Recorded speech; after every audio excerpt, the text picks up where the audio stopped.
Today we're going to talk about the content of my hieroglyphic inscription based on that inscription that we have here. This has a history. That's a history because the original lintel, this is a lintel, which means that it has once been part of the building in the city of Yashchilan at the river Masvita. And if you wanted to have a look at it, it means that you have to read it like this one here. So it was not read like this one. You have to look upwards to read the inscription like this. So many inscriptions in the Maya area have this shape. So it's nothing that you read immediately, but you have to do a reading performance in order to see it. So this is the inscription we're going to work today. It's in the British Museum in the Mexican Gallery, and who knows? There's a copy of it here in the MAR. And have you already seen it by chance? Yeah. Where you have seen it? Second floor. No, first floor. At the shop. All right. At the shop, yeah, the books, these things, and on about 2 or 3 meters high, they have the plaster cast, and this is the plaster cast by Alfred Percival Maudsley, who donated about 100 plaster casts from London to the MAA in Cambridge in order to pay his student fees. So this was the history behind that. And we, RTI, a project from Bonn, 3D scanned all these Maudsley casts that are in MAA, and most of them are published on the platform Sketchfab. So I will show it to you today. But today we are going to work a bit about the content. Last time we were discussing about the structure of the single hieroglyphic blocks, the reading order, and the high variation of writing they introduced. Today we want to see it in the context. And of course I need this. Okay. This was last week, and this week we're going to work on different topics. It's the basic structure of Maya inscriptions, calendar and dates, events and verbs, methods in Maya decipherment. I told you last week I want you to learn how the Maya script was deciphered. It's a different way. There was not a Rosetta Stone. There was not trilingual or trilingual inscription like the Sutun inscription. We had something similar. And we do a little bit of word morphology. Sorry, a little bit of linguistics. We're working with nominal phrases because it has names, it has events, and we're working on possession and relations because in the hieroglyphic inscriptions, many persons are always related to other persons. And I wanted to show you the structure, how this works. And last element here. Oops. Yeah, sorry. The components of a nominal phrase, meaning all the personal names with titles, epitheta, etc. So this is something that we will learn today based on this inscription. And I thought I'm not going to get various information from various inscriptions. I just focus on that hieroglyphic text, which gives already a very good clue how hieroglyphic writing was used, what titles we have, what events, etc. And in order to repeat one last week's slide, this is one slide that we had last week. The key topics in the inscriptions, they are quite formulaic. You need this one. It's quite formulaic, and the topics are repetitive. We have, for example, many things about dynastic history. We have event, birth, reigns, and deaths of rulers, ritual and dedicatory acts, bloodletting, temple dedication, cosmic ceremonies, mythology and creation, warfare and conquest. Today, unfortunately, it's only warfare and conquest because the lintel is talking about warfare and the conquest. And political alliances, yes, we have a bit of that in our inscription. Local history is again local history. etc. So we're going to touch today warfare and conquests, a bit of local histories, and social roles and titles. So this is also from last week's slide. I gave you a short translation, just the translation of the hieroglyphic inscription we're going to talk about today. It says, on the date 6 Kappan 5 Pop, which corresponds to the March 26, 7555, Yashchar Tok of Wakab is captured. He is the Sahal, the governor or petty noble of Pai Lakamchak, the king of Wakab. He, Yashchar, is the war trophy of the 3 cartoon lords. We're going to learn what is a 3 cartoon lord. Third Jaguar IV, he of 20 captives, divine king of Punjab. So we have here a very short formulaic telegram and historical information, which is quite crucial because we have information about political connections. We have political hierarchies established here. We have war expressions. We have the iconography of hierarchy and power here. The king with the spear here, with the spear behind the captured person that is named here as Yashchar Tok. But today I want you to be going into the details of the decipherment of that text. And because if you understand this text, you understand other texts as well. So this is, as I told you, Yashilan level 16. This is our 3D model that we created in 2016. We just take, this is the original color, and it's Maudslay's plaster cast in the MAA in the shop. If you happen to go there, just have a look at it. You won't see as well, as good as it is depicted here because it's quite dark and the surface is a bit grayish. So, and they told us recently that in 100 years ago, when they created those casts, they painted it with a color that contains Arson. arson. Oh. Yeah, arson. Yeah. So, we didn't know that. So, but I don't think we touched the originals then. So, let's start the epigraphic journey of this evening, and let's start again and find the reading order. I told you last week what is the general reading order of the beginning of a text. You may know right now. So anyway, where do we find the starting point of the inscription anyway?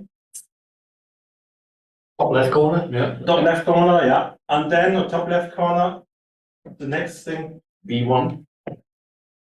Yeah. It continues then. A2, A2, B2. Two, yeah, and then from naturally then it continues. Yeah. C1, D1, E1. Yeah. And then F1 is the primary. And the rest. Yeah, that's right. But this is, you can apply this to all the text from Yashilan in the British Museum. So one of it is from right to left. When you visit the museum, you will see it. So this is the reading order we were just that you just deciphered. This is your first decipherment, and we have a continuing text with two subphrases. The one is starts here with the date. Then we have this here. It stops here. It continues here and goes to this section. And as you can see, all the texts are framed. They are framed in order to make them visible, in order to make them distinct from the iconography.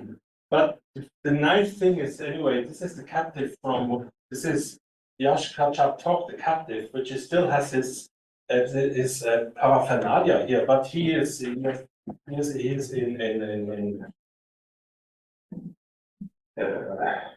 you say, he's having Naked. He's some kind of naked, but he has a strict style. The rope, yeah. He has ropes here and there, and he, instead of a huge earplug, he has here stripes of paper, which is a sign that his ornates were taken away. And instead of his ornates, he has here paper stripes that were, of course, full of blood when they took out the earplugs and then put it in here. But interestingly, he still got his headdress here. Then the headdress is pointing to the text field and to which part? To his name phrase. So this is the interplay between text and image. That is quite nice to see, and this works quite well with many inscriptions.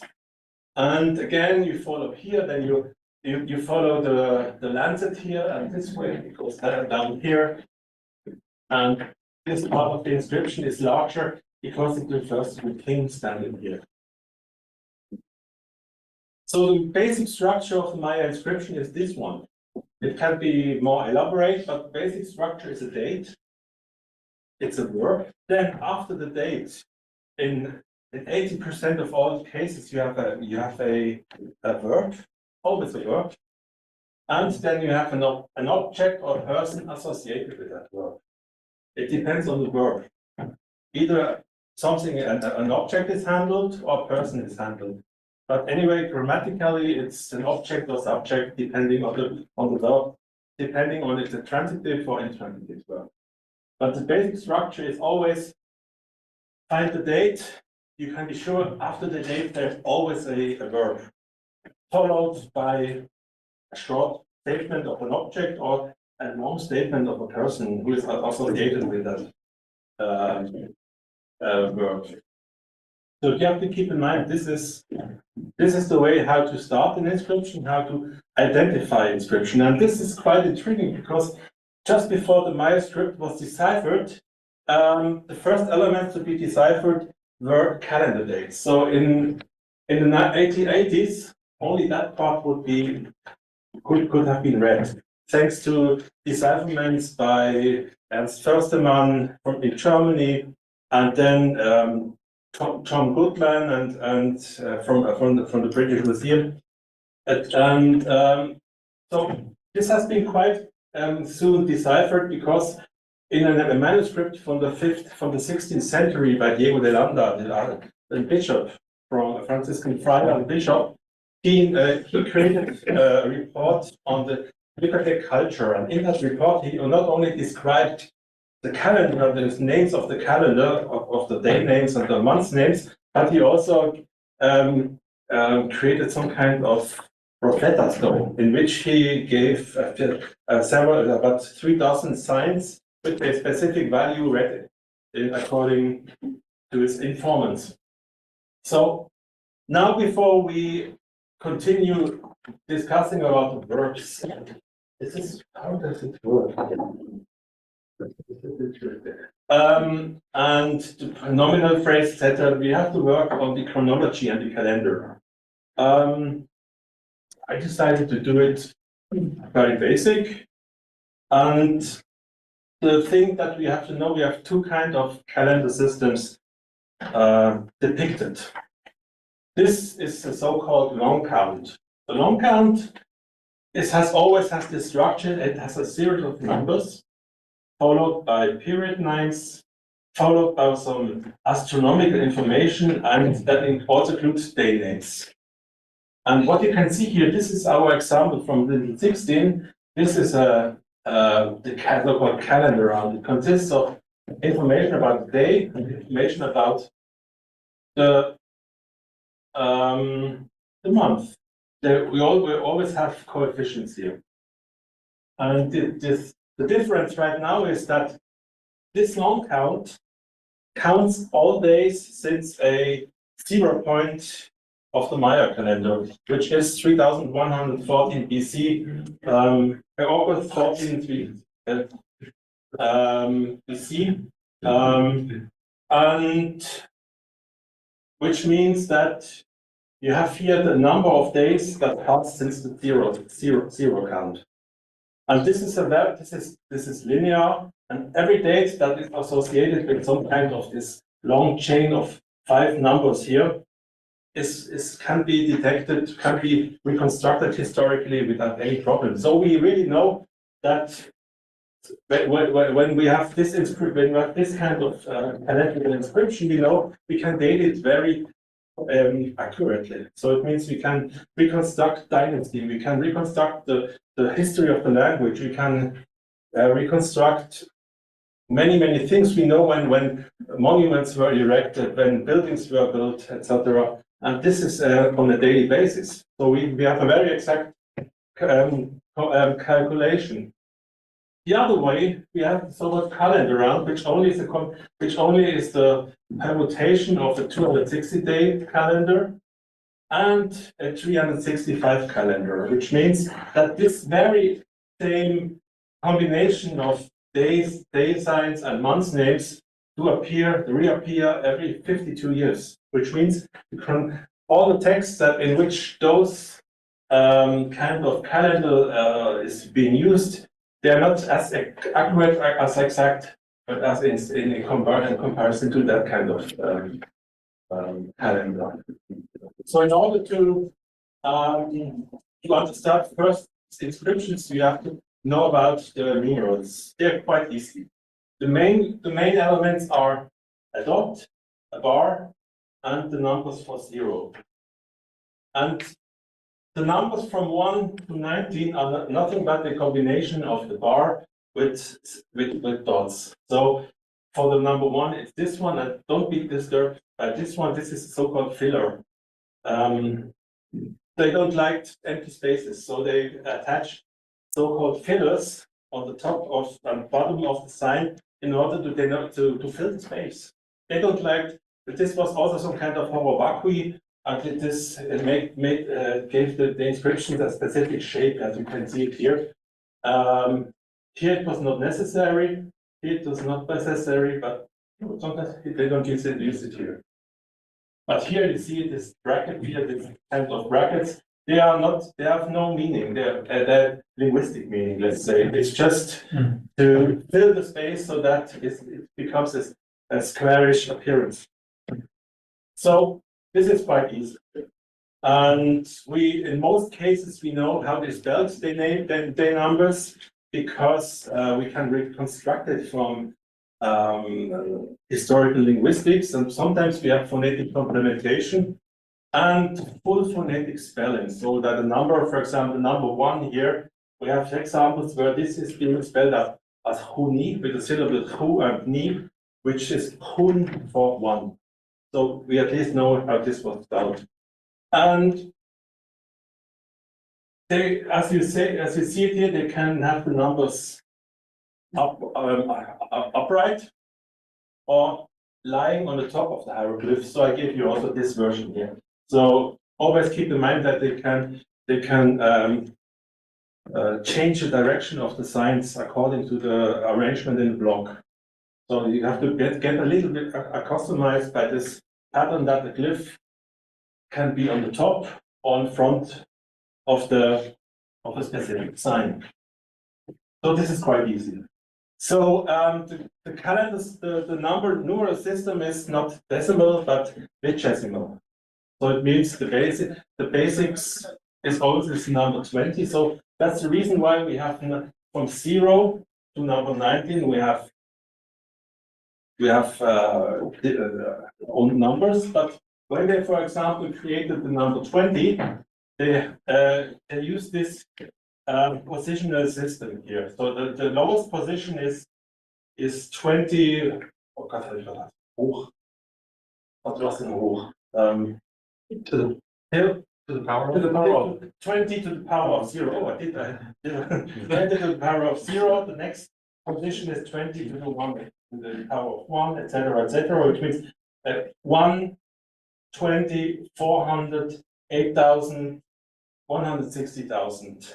So this is it's different from our system, but we have to keep this in mind that it worked like that way. So in order to write the number 20, they filled the space 1 times 20, 1 times 20 plus 0 times 1 results in 20. So if they wanted to write the number 399, what they did, it's 19 times 20 plus 19 times 1, which the addition of that gives results in 399. The next higher step will be 1 times 400 plus 0 times 20 plus 0 times 1 results in 400. And this is to say we use the same structure, just instead of 20s, we have 10s here. And we have another kind of arrangement.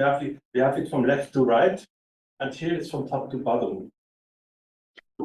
And in my research, we distinct the point here is simply the position, the differentiation between the position. It's not a comma, it's simply saying it's 19.19 1.0.0, simply a convention to write that Meyer number from left to right.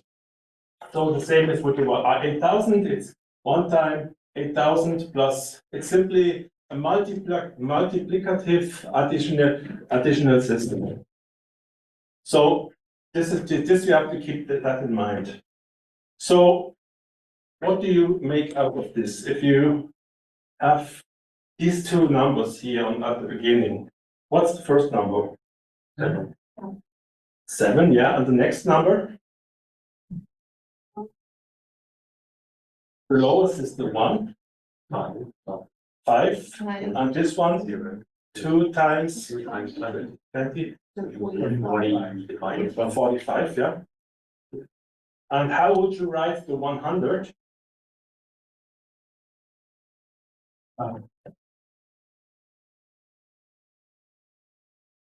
Five, 0? Yeah, 5 and a 0. So this is the solution to that. So it's 7. It's a 7 because the dots are more attached to the bar. And there's a difference here right now there of space in between. The space is meaningful in classic Maya. Space means that it is kind of division between two sides. It's a very interesting topic, by the way, space and topography of science. And so this is a small exercise that we just solved. And if you have a look at the long count date, many long count dates start with a so-called introductory glyph, which means this is the huge hieroglyph on many monuments that we call so-called initial series introductory glyph. What is the initial series? This is all the calendaric information from the long count here with lunar information and day dates. This is the initial series. This comes from this was defined, let's say, 100 years ago by Sylvanus Morley. Still used today. It's just a way of naming things that you could not decipher, but you structurally the researchers 100 years ago, they understood the calendar, but they could not read this one. They could not read linguistically all these birds here that appear here. Almost nothing was readable, but thanks to the number that were deciphered of the calendar system, that was soon deciphered, they soon recognized in the 1920s and 30s this is information about moon phases and the moon month. And here, the very last information is again the name of the months. So if you see the huge big hieroglyphs of all the glyphs of all the text is a semiotic marker to say, have a look at it. Here starts the inscription, and now we have here a long series of calendaric and lunar information. So, and the thing is, this element here in between the two brackets here, let's say, is interchangeable. This changes when another month name is rendered. So this is the only variable element. That's interesting. It is a self-working remote control. So this changes when another month is used, and so we have 20 different 19 different months names in that position here. Just to give you an idea that how you have when you have an inscription, what to look on.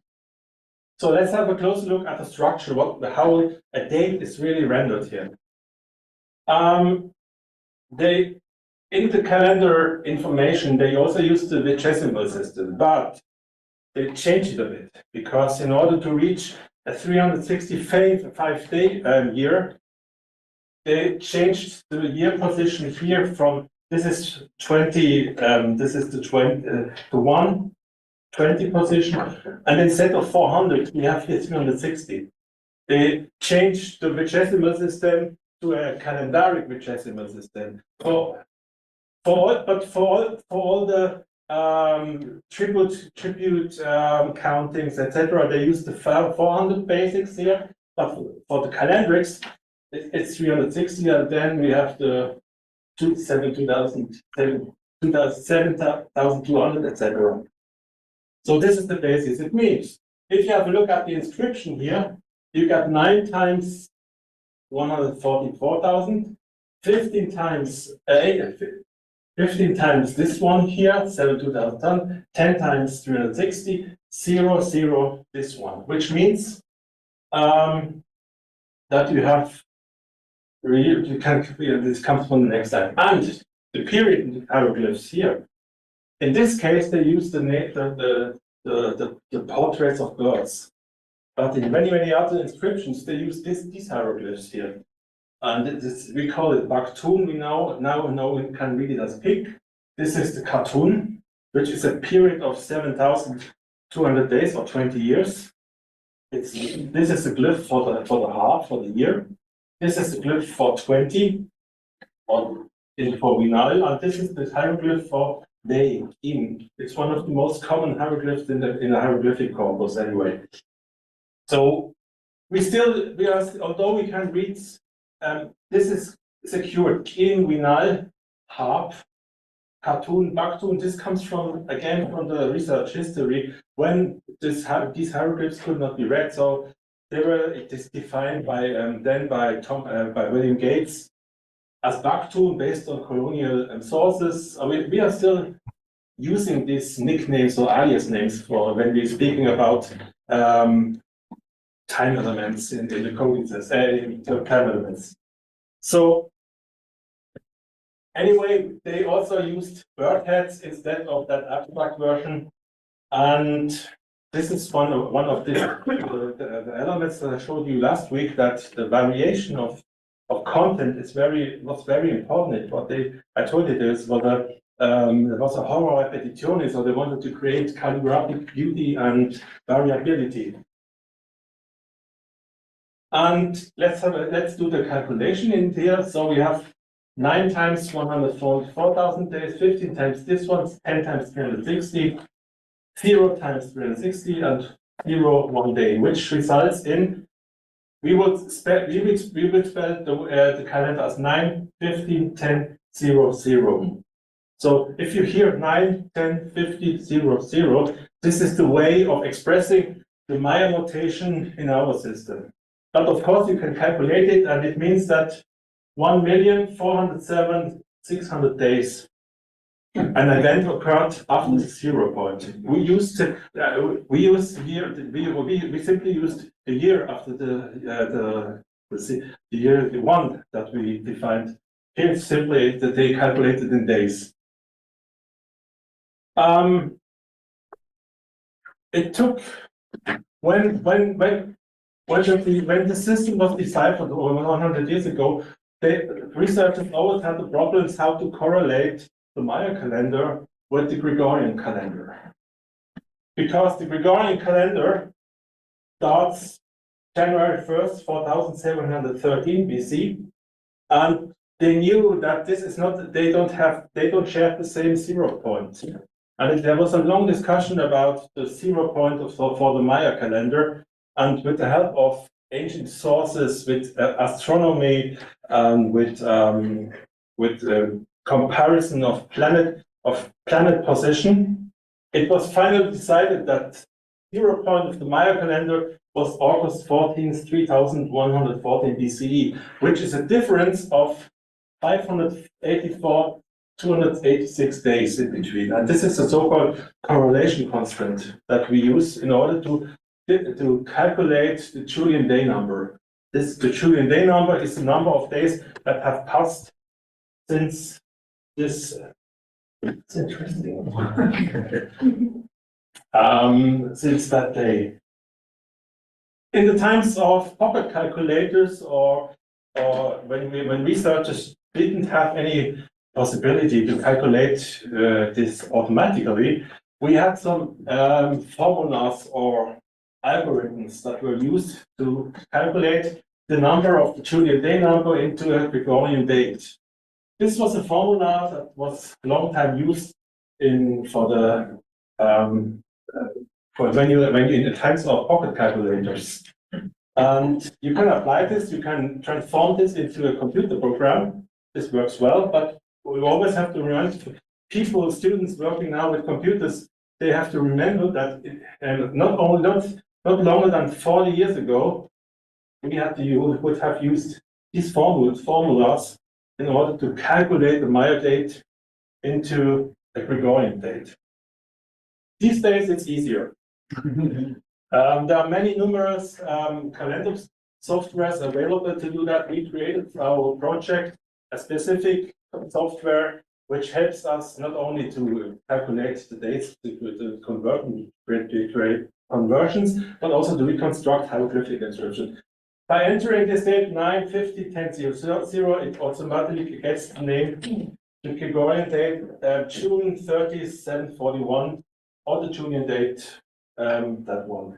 And we also integrated here the moon age, the moon phase here, and a specific ritual formula. So today we are using computer software, but we always have to keep in mind that this is it's based on algorithms that we still need to understand and to transform into a computer software. We still don't have problems with larger Maya numbers. For example, we have inscriptions. In many cases, inscriptions have 5 positions here. This is 5 positions, means starting with the Baktun, ending with Kin. This is the typical Maya inscription of dating. But sometimes you have longer, higher numbers, which make a calculation into the very distant past and future. So we, in Kobar, for example, they made calculations several trillion years into the past. So this could be, the positional system could go up endlessly high. So, but we have evidence that they calculated with endless high numbers until the trillions of years. So, and going back to that inscription right now, I told you that we have here a long count information with the introductory series. We have a series of numbers resulting in a specific number of days since the 0 point. And then we have here this one here. This is a day information. Always after the initial series here is a day information. This one here. This is the lunar information telling the reader what was the moon phase. For example, this is the 9th day after the last new moon. And this is the name of the moon month. They had an 18 months calendar because they wanted to, of course, calculate the eclipses, future and past eclipses for the moon and the sun. And this they could calculating from these inscriptions, they knew when the next eclipse would be there and so on. And this is something else. This is the number of days of the month. This could be 29 or 30 because they changed the days for 29, 30, 30, 29 in order to have that correlation with the moon phases. And here, the inscription, the initial series stops, then ends here with the month's name. So the authors of that text they decided that they wanted to give the exact date, but they could also have written the date simply as 3 mol.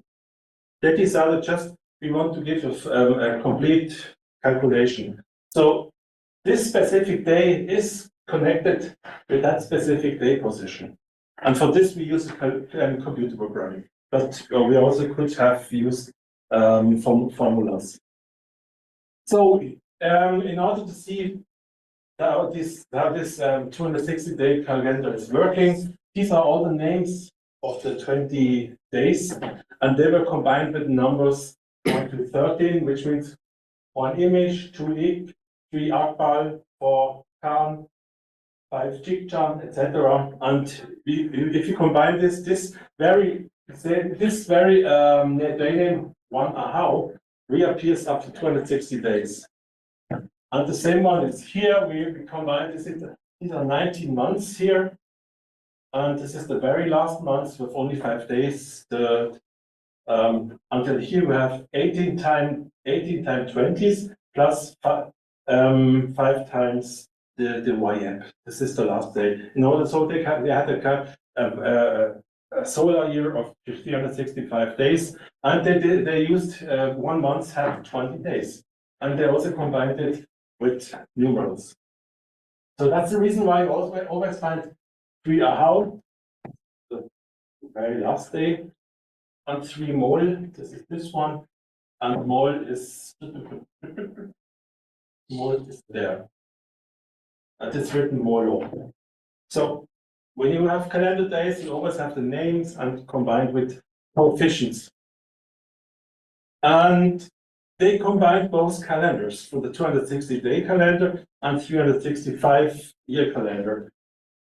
No, they did not combine it, they permutated it, because the order, the permutation is keeping the order of the days. It's not a combination, it's a permutation. It means that if you combine those, permutate both calendars, you get, for example, 7 Ahau, 13 Pop here, reappears after 52 years.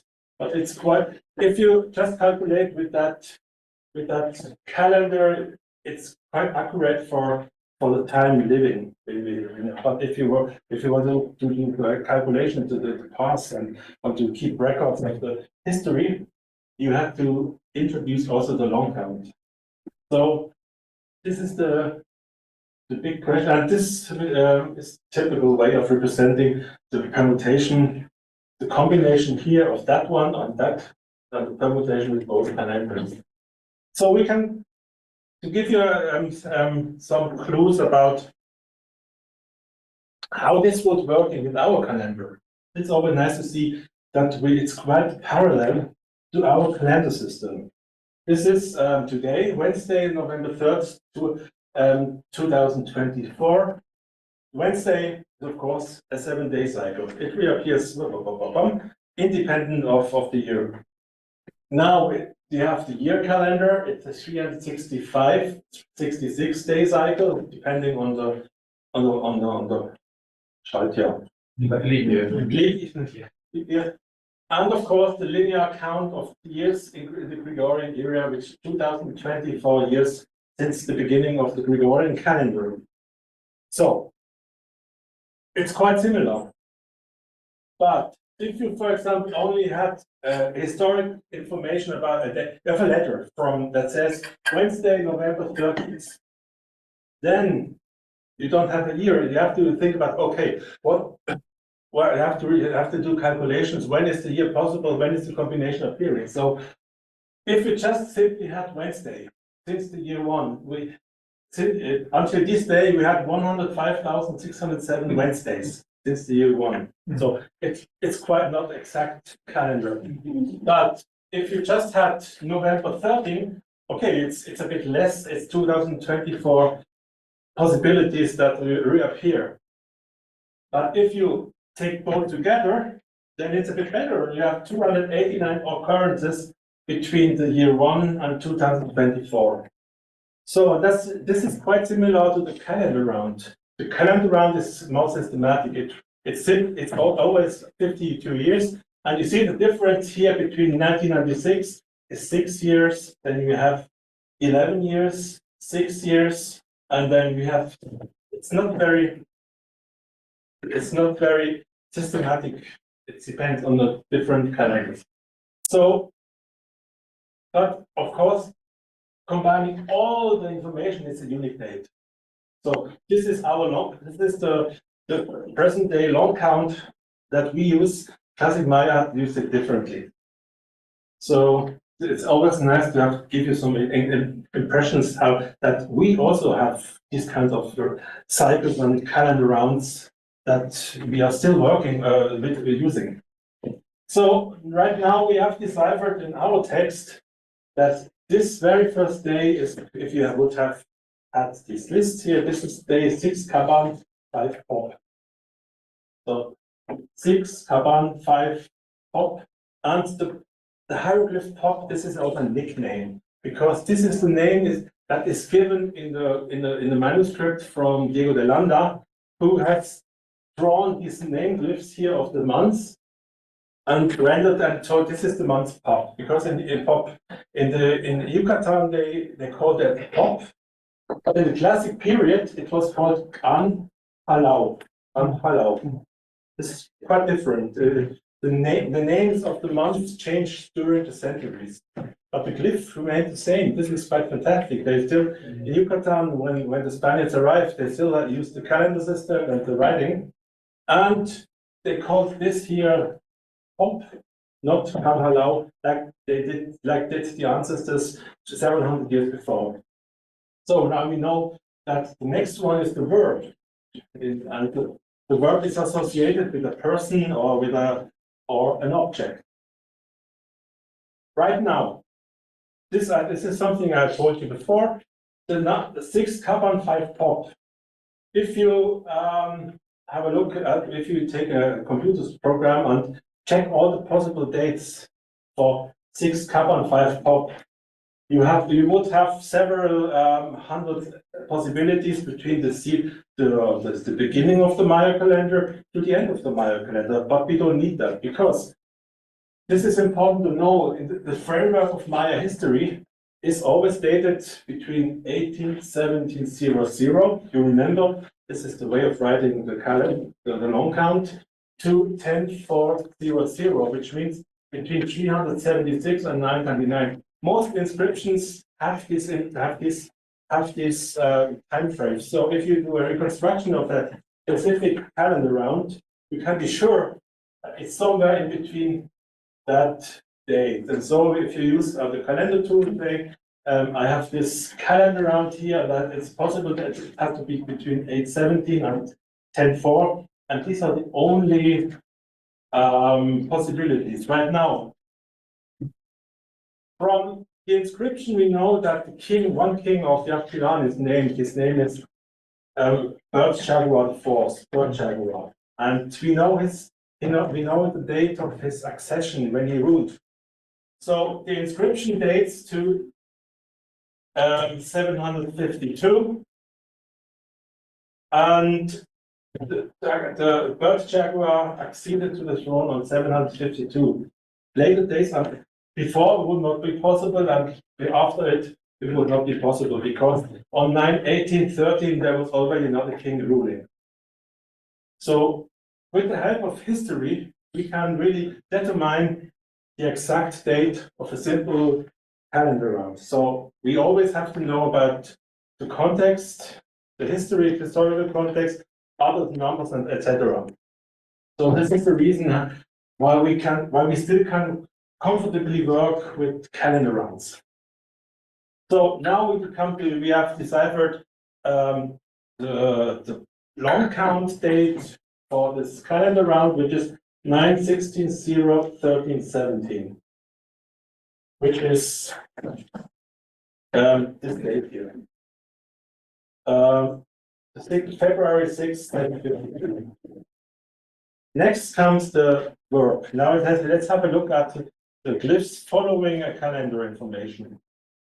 So from going back to the inscription that is displayed on the monument, it's clear, and you see here the king. A standing figure holds a working staff of prayer, exercising authority. The seated figure positioned low with a simpler headdress looks up in a respectful, submissive posture. This is something that will be reflected in that specific verb.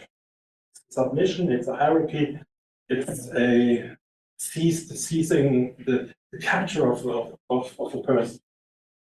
And we now know from various inscriptions that this specific verb here is always used when images are related, with images related that showing the capture of a king. Like you see here, this one here is grabbing the hand of that person sitting here, and we know his name appears here, and a specific verb is given rendered here, tuka.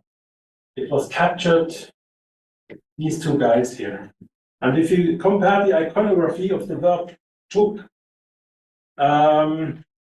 then you soon will recognize that the capture is that this is seizing, capturing people. But also in the codices we have the capture of deers, of animals. They're also using chuk to capture, to seize. So this is the reason why we can also, well, this is some kind of confirmation that the reading really works, because this comes from I will show you how we reach that reading. And these are other spellings of chukach, chukach, chukach. And you see this very last hieroglyph here, this is a passive marker. If you now come to the inscription, so you do another inscription where you have a date, and the next glyph is a verb that has this marker here, it's a passive. So this is something you can recognize without reading the text. You just recognize it has to be a passive verb. But I will show you later. So the reading for that specific word is tukaha, tukach. Tukach, this is reconstructed passive, and this ach is a thematic marker for passive. Was captured, was seized, was grabbed.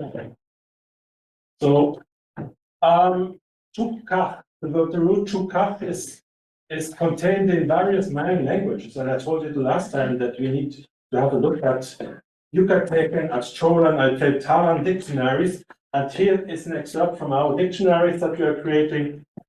Here, for example, tuku, chol means agarrar, to catch, to grab something. In cholan, vertuk, from various dictionaries beginning with Moran from 1695. Cholti, Teltal, they all mean to grab, to seize, and to take a prisoner. So this is also an additional confirmation that the classic Mayan root chuk is meaning to grab, to capture.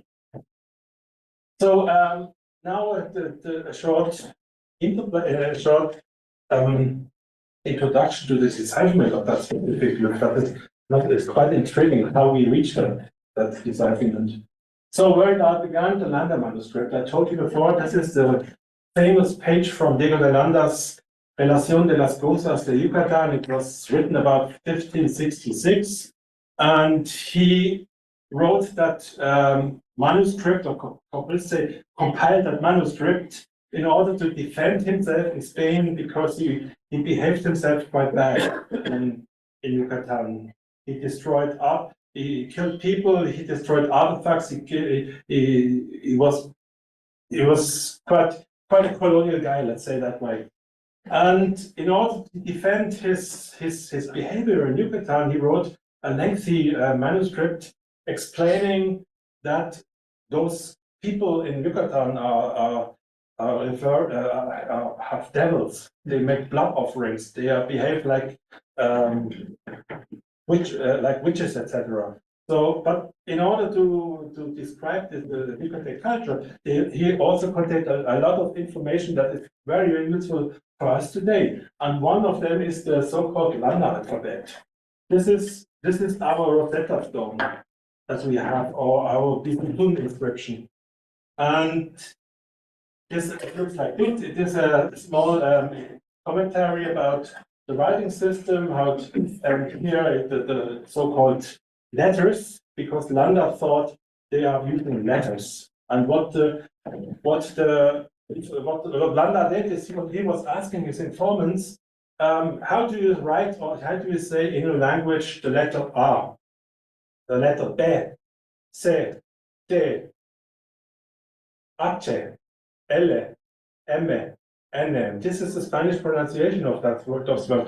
And you hear, when I'm pronouncing M, N, L, I'm not rendering a phonetic, I'm not rendering it phonetically, but I give naming the names.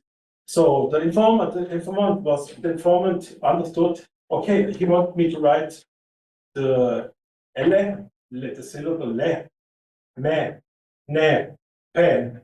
And that's the reason why Landa thought he was giving him in letters, but the informant thought, okay, he wants to know the sign for these syllables.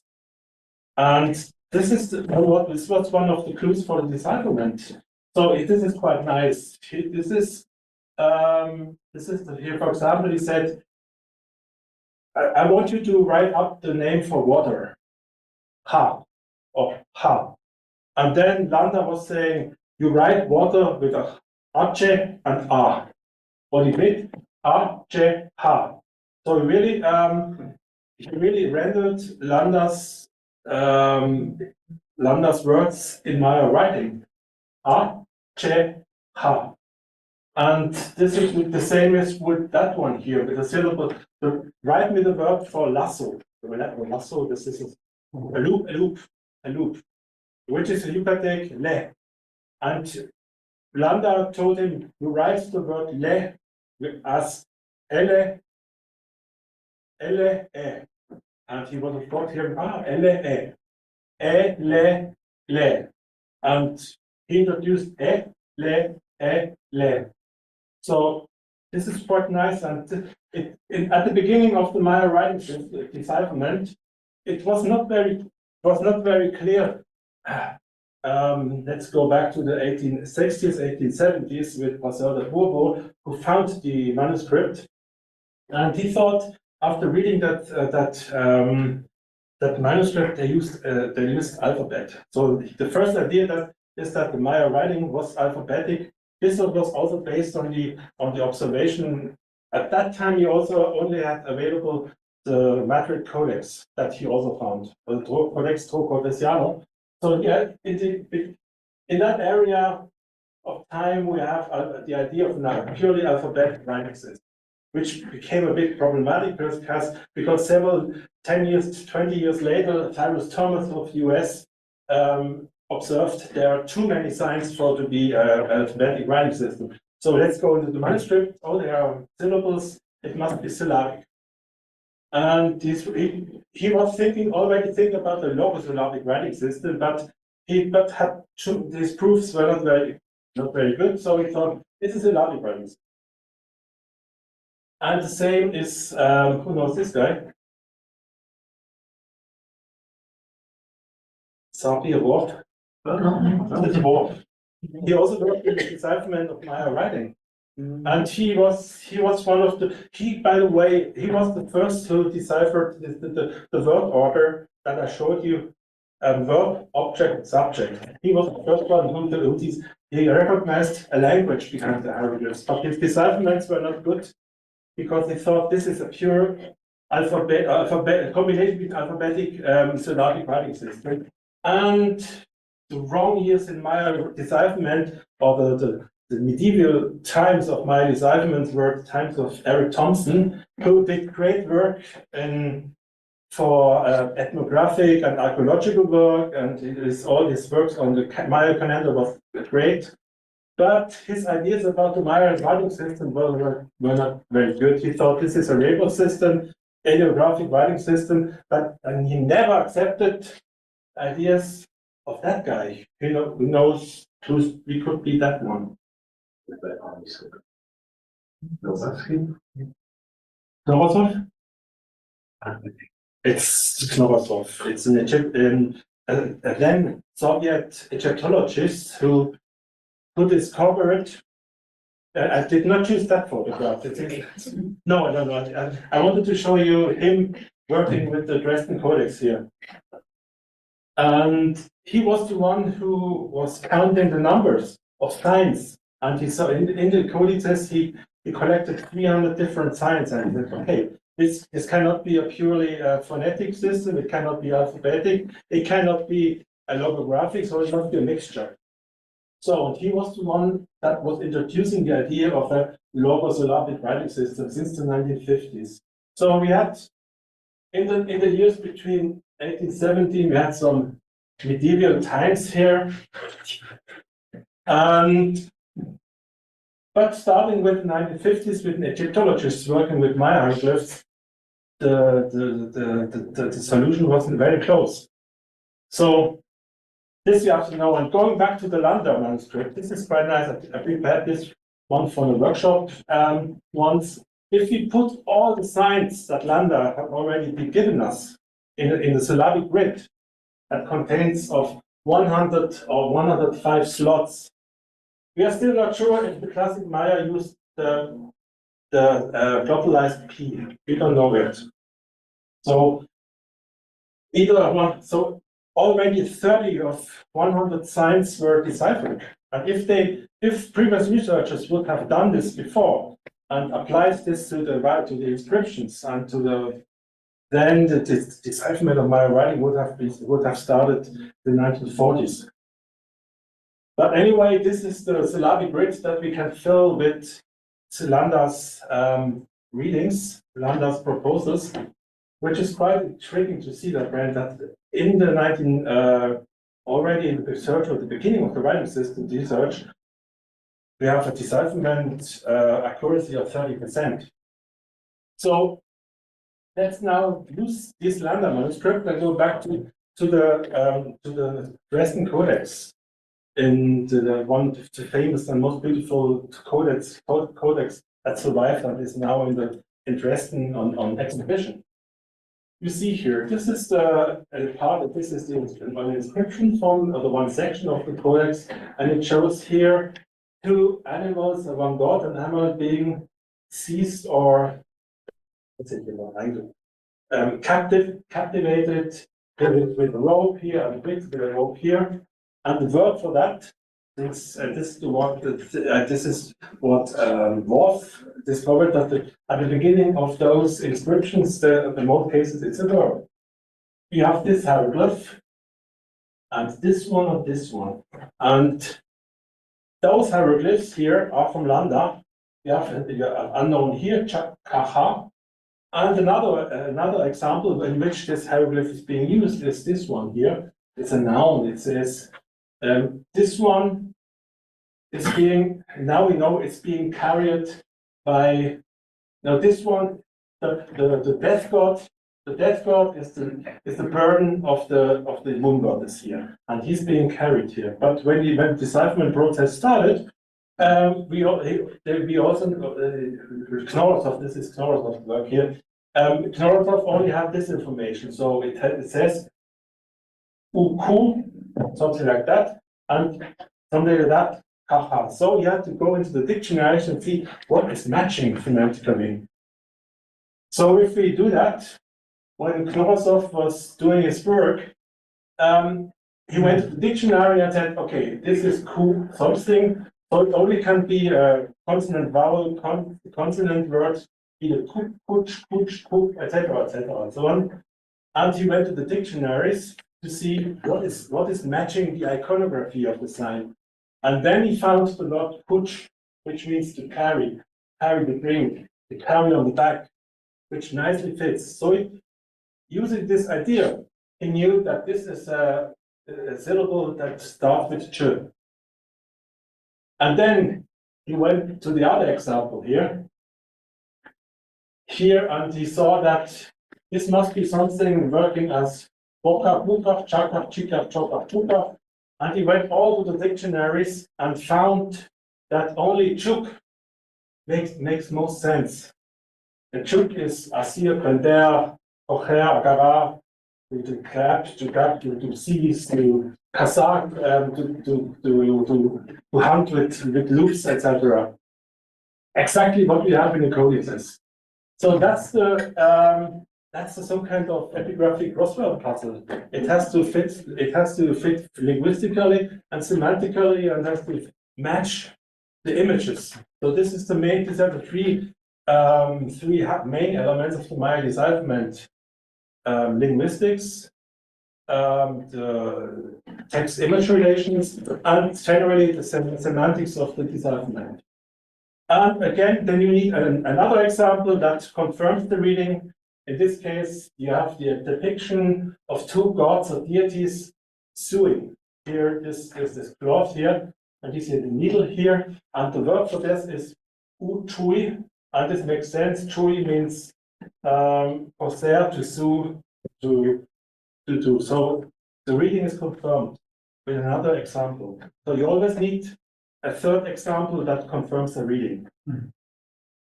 So, and now we can go into the. Oops, that worked out. We can now fill our inscription. We have the date. We have the verb here, and the car is reconstructed because it's a narrow space. I told you last week that the classic Maya script spread all over, sometimes abbreviated verbs or expressions. And in this case, he abbreviated. He did not spell chukach, but simply chuk. But the reader knew it has to be chukach.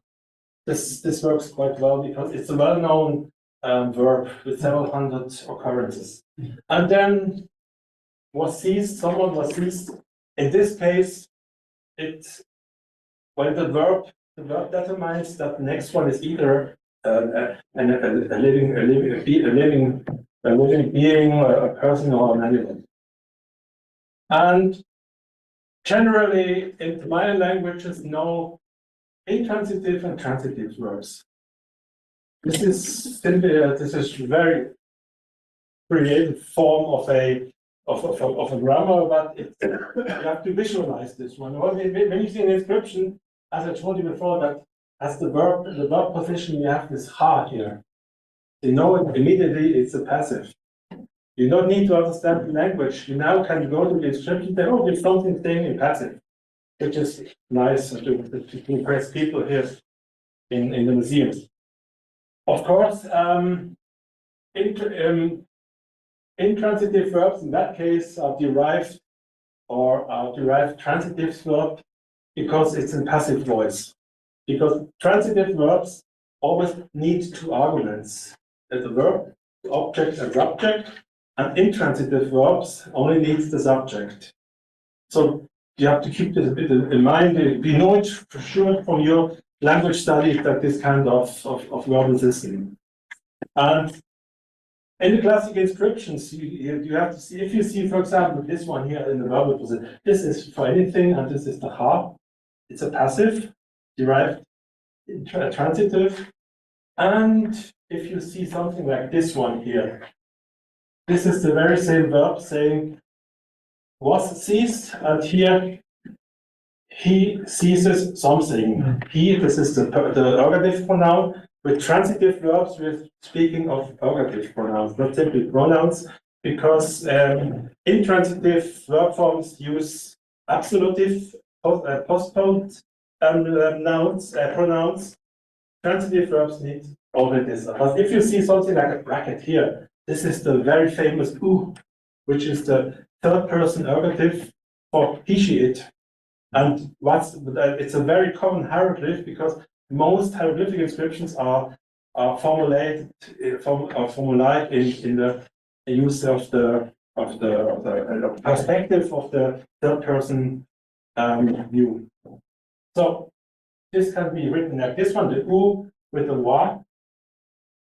This is wa, syllable wa. And here it can be either on the bottom or on that way. So that's if you see a verb after calendar, you see that verb, you can see it. So this works quite well with the idea of the card. In another inscription from 1815, also in the British Museum, you have here the calendar round. And you have this hand holding a fish or grasping a fish. Yeah. And again, you have this ha for the passive. And it says here, you know it?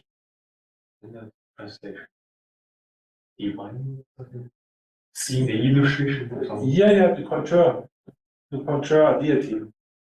To grasp, to conjure a deity, it says that this person, that this lady here is sitting here and is conjuring a deity. And a specific deity has been conjured, which is the spirit of another deity. This is quite interesting here. So a deity has its own spirit, or an animal spirit. We call it Y or Nagualismo. You know it from Y. You also know. Yeah. So also the pattern verbs again here. You have to see this one as if something has been conjured. So the use of transitive verb looks a little bit different. It looks like this. I've chosen here an inscription, Stila 11 from Machakilar. We have this Tz'iib. He sets up, he erects, he's planting in a stone. Verb, object, subject works in quite well with the var indicator or the var suffix for transitive verbs. He, she, it is setting up a stone. Who's setting up the subject here? This is the long sequence here. So this is a quite nice pattern that was first discovered by in the 1980s by Linda Schiele, and she compiled a complement of all known verb forms. So now we can go back to our example. We have the date, we have the verb form, a passive, and now we know this is most likely a person that has been seized. And we go back to this thing. You see the name pattern. The name goes to this one here, and then the text continues here, and his name of the king is associated on his back with that person. So we have here a nominal phrase. We can right now say so a person was captured. Now we can speak simply of a nominal phrase. It's his name.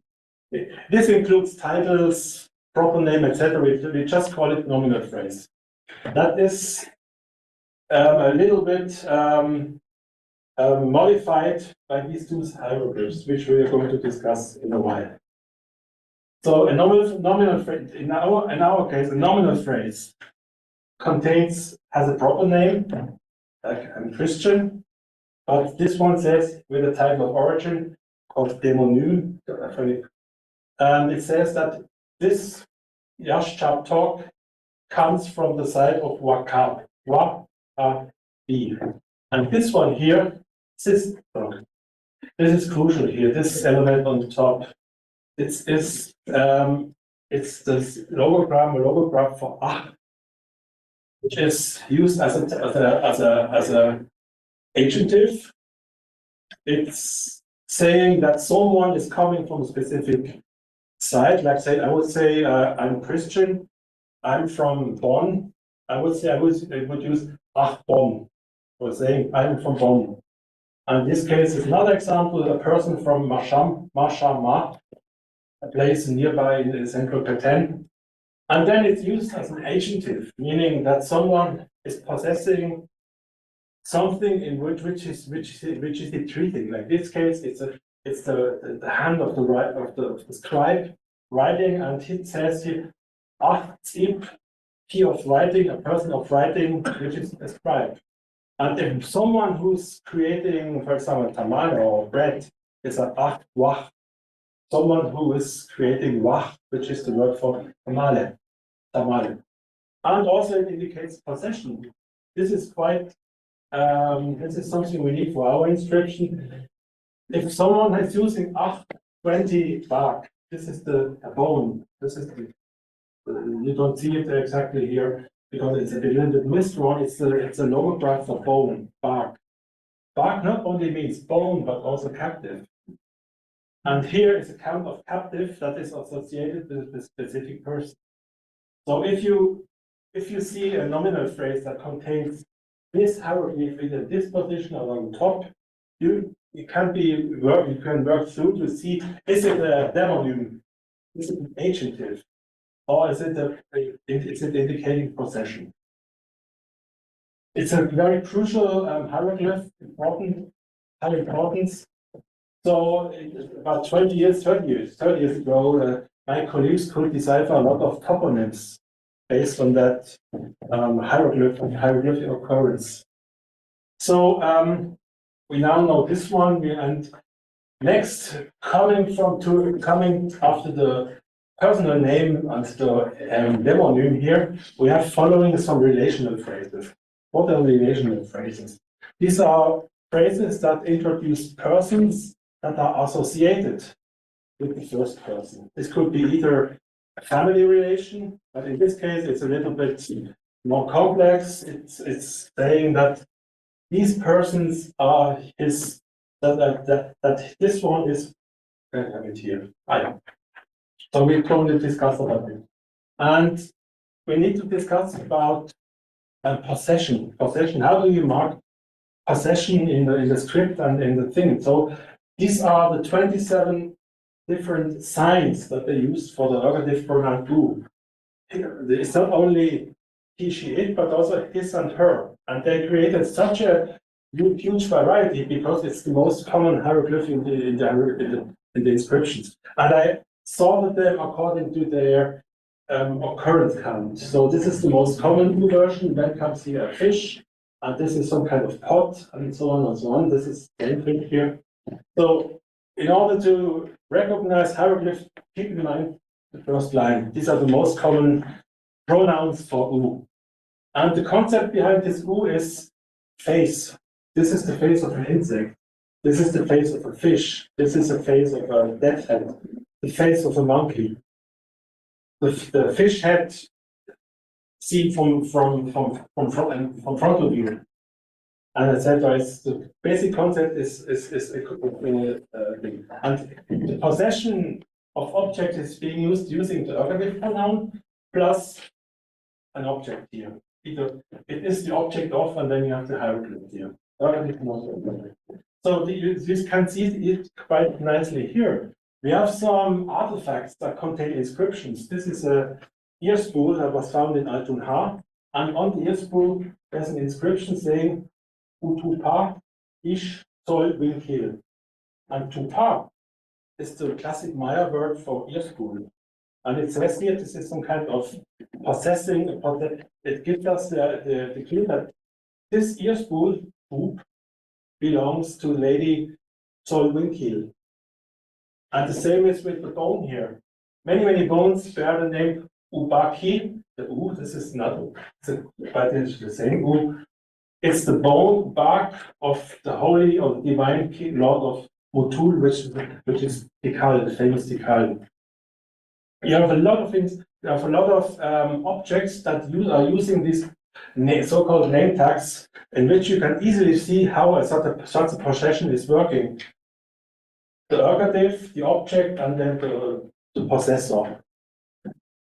So this works very similar here. You not only can possess things, you also can possess people, or especially in this hierarchical society, in which you have Yashchap Tok of Wakab is the Sahal of Haile Kamchak, king of Wakab. So Sahal is a specific title that is poorly understood, but right now we can translate it as the petty noble, or Sahal is a kind of governor that was governing a minor city under the king, under another king. And it's written here that our Yashchap Tok was the petty noble of his king, that he was possessing that one. And this must have been a quite important figure, otherwise he would not have been spelled or in the inscription. So the very same one is now that one. Yashchap Tok is not only the Sahal of that guy, but he is also the war trophy of our king that is being shown. That it says here, the Yechte, the Yeh, is also a locative pronoun. The verb root is echte and they used in order to spell it, they didn't spell u echte, they just used the word y for the ui echte. And it says here that our person not only the Sahara of that king, but he was the war trophy of our king. So, and now in order to finish, shortly finish, oh yes.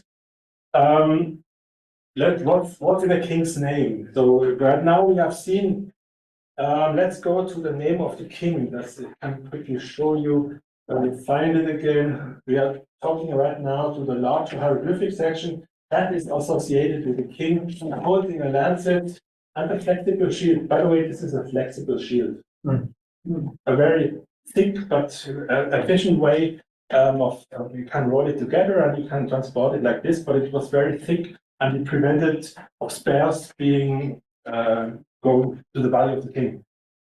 So let's have a look at it. What we have this king has not only a proper name, his name is Yashun Wala, the birth jaguar, but his name phrase starts with an H title. It also continues then after with a war title and dynastic titles. I'm sure that Egyptologists know something similar from their sources that they have very formulaic name phrase, name elements used. So we have quite different the similar occurrences here. We have it starts with the H title. It is a lord in his 40s and 60s because he's a Tz'iib cartoon. And remember, a cartoon is for 20 years. So he reached the Tz'iib cartoon, which means that he is in age between 40 and 60 years. So for many kings, we don't know when they were born, but when they were using this specific title, it went up to the coefficient 5. It means that someone was between 80 and 100. We have a few kings, but a very old king. Most kings have for this Tz'iib cartoon title, and this is the hieroglyph for Ahau, King Ahau. So it's then followed by the war title, that glyph that I showed you before, Key of the 20 Captives, followed by the most famous dynastic title, which has been called the emblem glyph, classic Maya emblem glyphs. We now know that they named the dynastic name. It consists of an interchangeable main element. This is the name of the dynasty. But at the beginning, you have the word for divine, and then followed by Ahau. This is the word Ahau. And it says that this specific person was the divine king of a classic Maya polity. When we have many kings that were not using the kuhul, the kuch element, which means they were just lords or kings from the sides, but some of the major kings in classic Maya called themselves in order to distinguish them from normal kings in a way that they say we are coming from we are God related. So it's called God Kings of the specific side. And this is a list, part of a list of known emblem glyphs that was compiled by my colleague Simon Martin in his book Classic Maya Politics. It's one of the best books on classic Maya politics that appeared 2020, and it's worth reading it. And in the appendix, he gave a list of 60 emblem glyphs, meaning that at some point there were 60 kingdoms that used emblem glyphs. So, for example, here we have Peru, which is quite known. Palenko, of course, used 3 different glyphs and Kindersnickers, etc. So, yeah. Let's